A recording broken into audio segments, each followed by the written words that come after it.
refrigerant 134A at 1 megapascal and 90 degrees C is to be cooled to 1 megapascal and 30 degrees C in a condenser by air. We know that condenser is a heat exchanger. So input of refrigerant to the tube, this is called number 1. This is refrigerant number 2.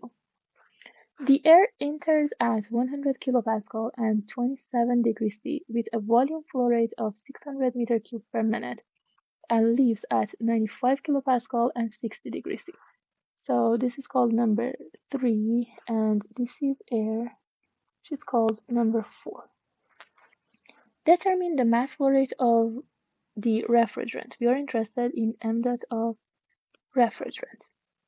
So I see that this is a steady flow device because there is no change with time, and for a steady flow processes, ddt is equal to 0. So we need to write down conservation of mass and conservation of energy, or the first law, in rate form to solve for the unknown. Let's start from conservation of mass.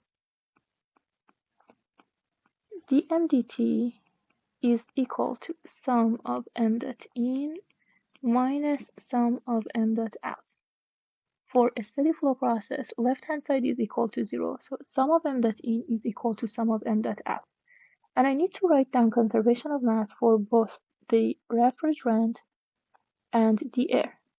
For refrigerant, m dot 1 is equal to m dot 2, let's call it mass flow rate of refrigerant.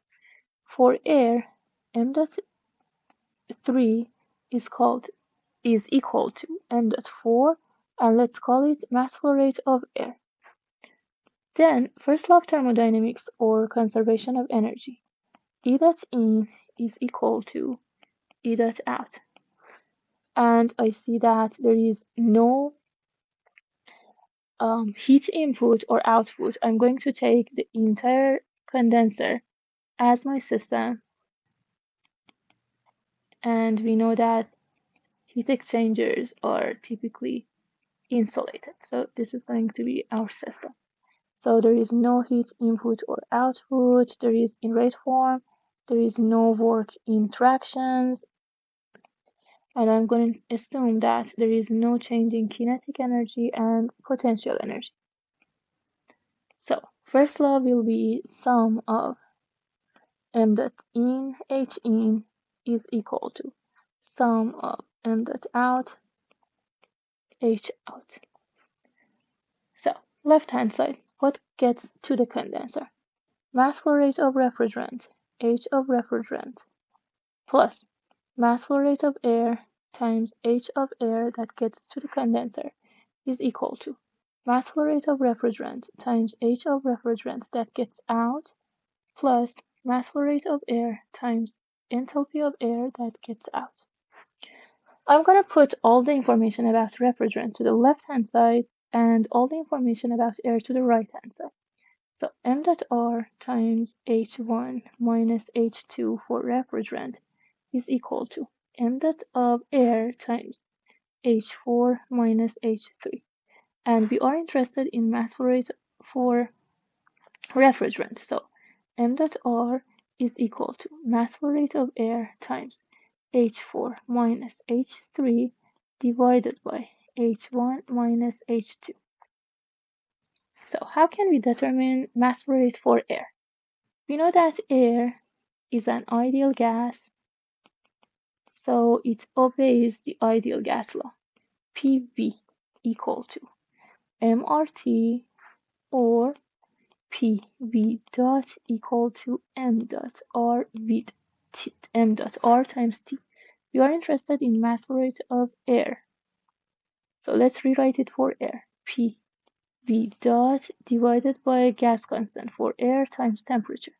Let's look at the information or the properties for air. I see that at the input to the condenser, V dot is given, temperature is given, and pressure is given.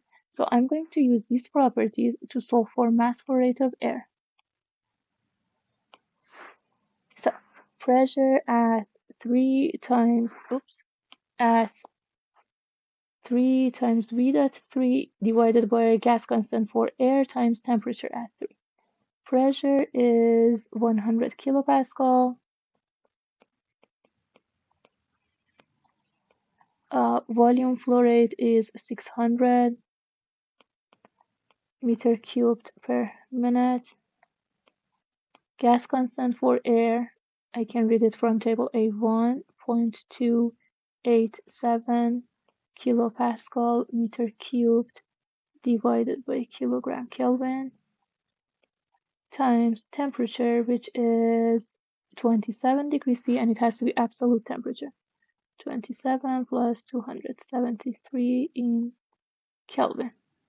So mass flow rate for air will be equal to 696.9 kilogram per minute. So let's see. We just solved for mass flow rate of air.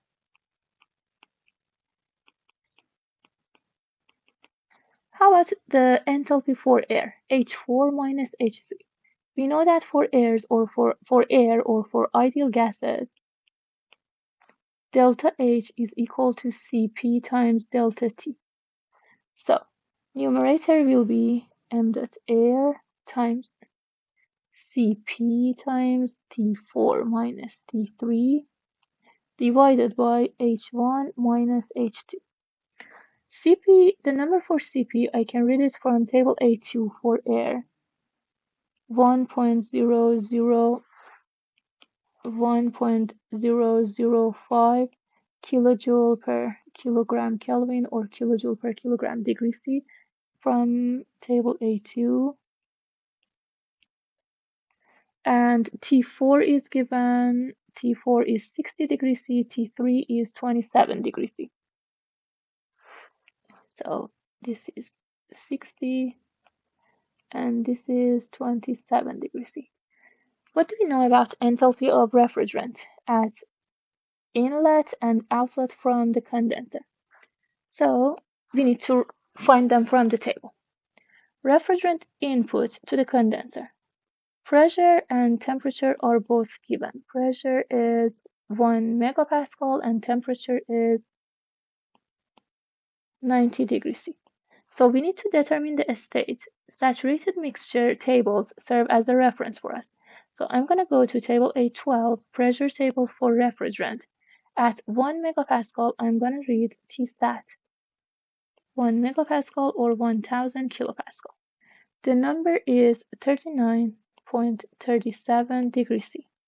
Given temperature T1 90 degrees C is greater than Tsat, so the state is superheated vapor. We need to go to table A13 for refrigerant at P1 and T1. I'm going to read for H enthalpy. It is going to be equal to 324.66 kilojoules per kilogram. I'm going to do the same thing for number 2, outlet from the condenser. P2 and T2 for refrigerants are both given. P2 is 1 megapascal and T2 is 30 degrees C. One more time. Tsat at 1 megapascal is equal to 39.37 degrees C. We already know this from here. And T2 is less than this number. So this time at the outlet from the condenser, refrigerant will be compressed liquid. And for compressed liquids, we know that H is almost equal to H of saturated mixture, saturated liquid at given temperature, which is 30 degrees C. And I have the number is 93.58 kilojoule per kilogram. This is from table A11. So now I have all the information. I'm going to plug in all the information into this equation. M dot of refrigerant is equal to m dot of air times Cp T4 minus T3 divided by H1 minus H2. And solve for m dot of refrigerant. It's going to be equal to 100 kilogram per minute.